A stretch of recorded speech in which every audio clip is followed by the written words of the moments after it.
Hello everyone.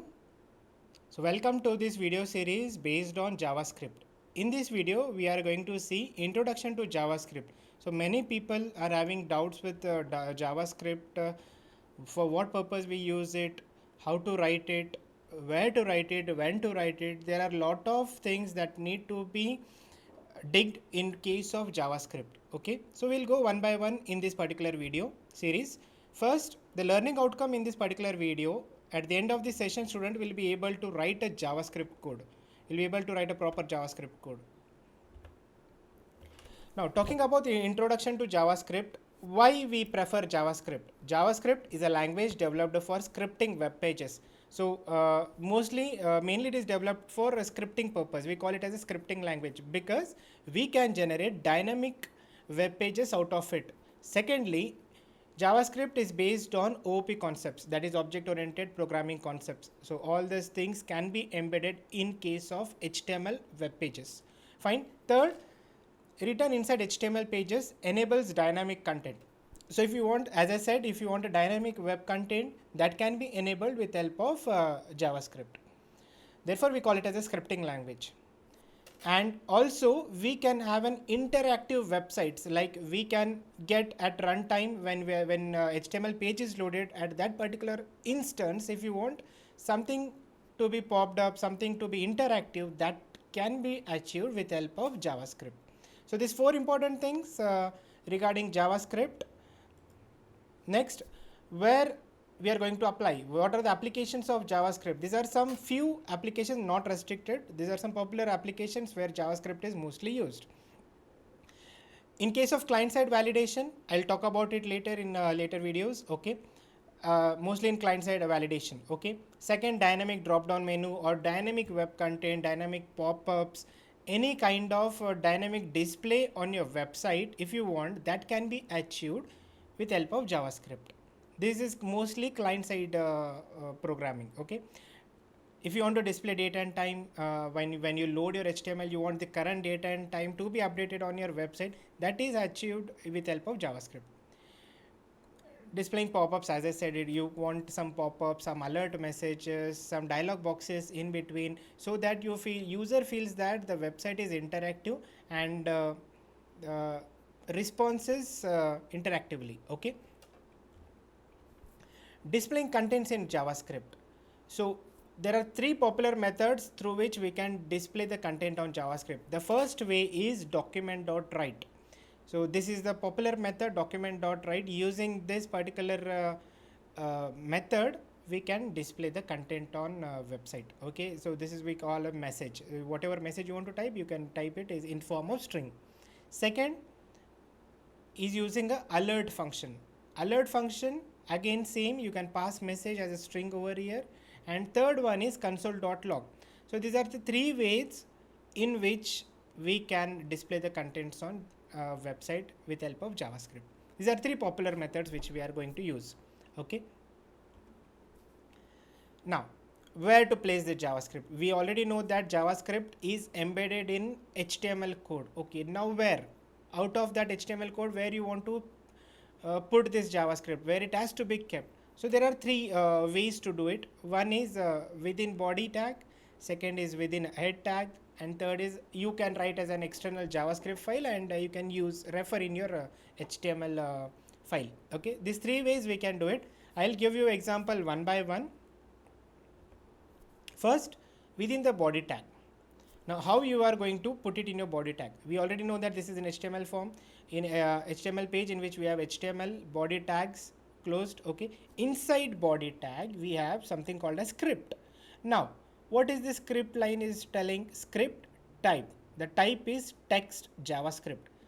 So since we are going or preferring in this particular video JavaScript, so we have to mention in script what script language are you going to use. So in this case we are going for JavaScript, therefore text/JavaScript colon quotations. So this is how script will be informed with help of HTML inside HTML page. Okay.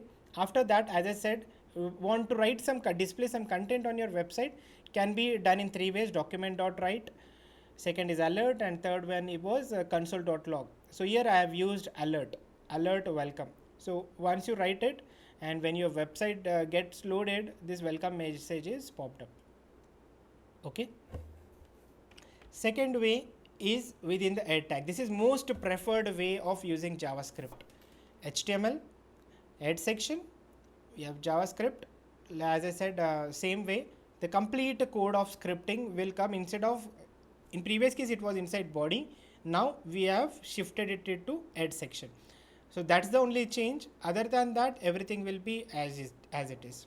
So both are valid, but we prefer to use this so that it will divide your HTML content and scripting content separately. If you want it to be separated and easily accessible, we will prefer this way. Okay, and the third way is external JavaScript. If your JavaScript code is large number of lines are there in your JavaScript, in that case we will add one just JavaScript file. In this case I am taking it as sample.javascript.js. Sample.js will be one file. In that your JavaScript code will come. So in this case there is only one line that is coming, alert welcome. Okay, other than that, what your HTML form will page will look like. This is index.html page. In this, the script part will come and the source, it will refer to this particular file sample.js. Here sample.js is referred. This is how the file is referred externally. Okay, this particular external JavaScript I prefer to use when your code is large enough. Okay. Otherwise, if you have 2 or 3 lines or simple interactive things, you can write it in your own HTML, same HTML file into add section. This is a small question for you people. In how many ways can we display contents of JavaScript? You can pause this video here and try to recollect what we have learned. Okay. Fine. The answer for this particular question is 3 ways. In 3 ways we can display the contents of JavaScript. Okay. What are those 3 ways? Display.write, document.write, then we have a second one is alert, and third one is console.log. These 3 ways we have seen, right? Document.write, alert, and console.log. This is what I am talking about in this particular case. Fine. Now, very important question, how you declare variables in JavaScript. Now when I say it is interactive, let's say you have an example of adding 2 numbers. There is one text box, there are 2 text boxes and one button. Whatever values we write in that 2 text boxes, I want it that particular thing to be added up or summed up and pop that particular answer as a pop-up message. That can be done with JavaScript. Now how you declare a variable? Simple. Var x equal to 10, var y equal to 20, var z equal to x plus y. So this particular code tells in scripting, it's same like your Java code. Fine. So only thing difference is that Java code is embedded inside HTML. Okay. So the functions used over here is document.write z. This will give the value whatever z will get computed. So 10 plus 20, 30 will be displayed in this case. Fine. Now, what about functions? How you declare functions or write functions or use functions in case of JavaScript? So inside script part, this is start tag, this is end tag of script. Inside script, there will be one keyword called as function, message. Inside it, I have alert. Okay. Now, when this function will get called? Not every time. Fine. So I will have some buttons or some event handling attributes. Whenever I click them or use them at that particular instance, this function will be called.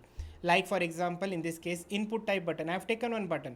So when a user clicks on a button, I will call on click this particular message. So this message will get called when I click on a button, this particular button, okay, which is having a value click here. So whenever a user clicks on a button, this particular message will get called. Now let us try to do it with a simple hands-on. I'll do it in Notepad.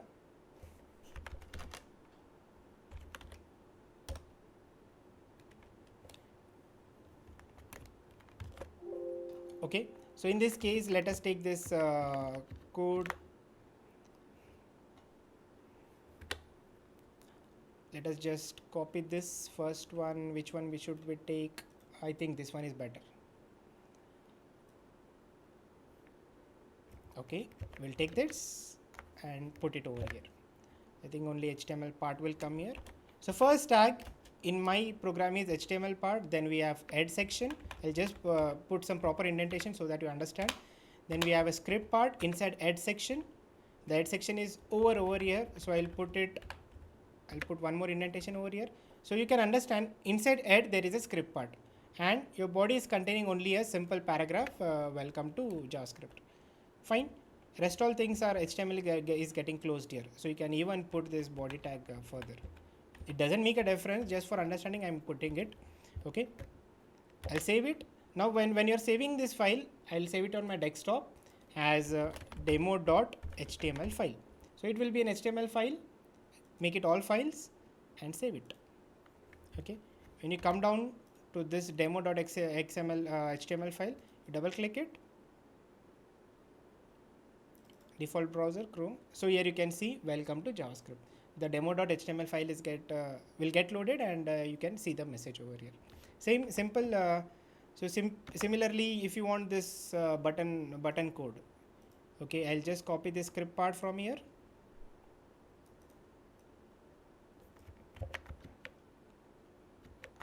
Into my particular thing. Script part is copied, and later you can take this input button. Okay, instead of this P, I'll have this button and save it. Okay, and come down to your program, just refresh it. A button, you can see a button over here, click here, a pop-up will come. Hello, this is message, right? So this is how it will function.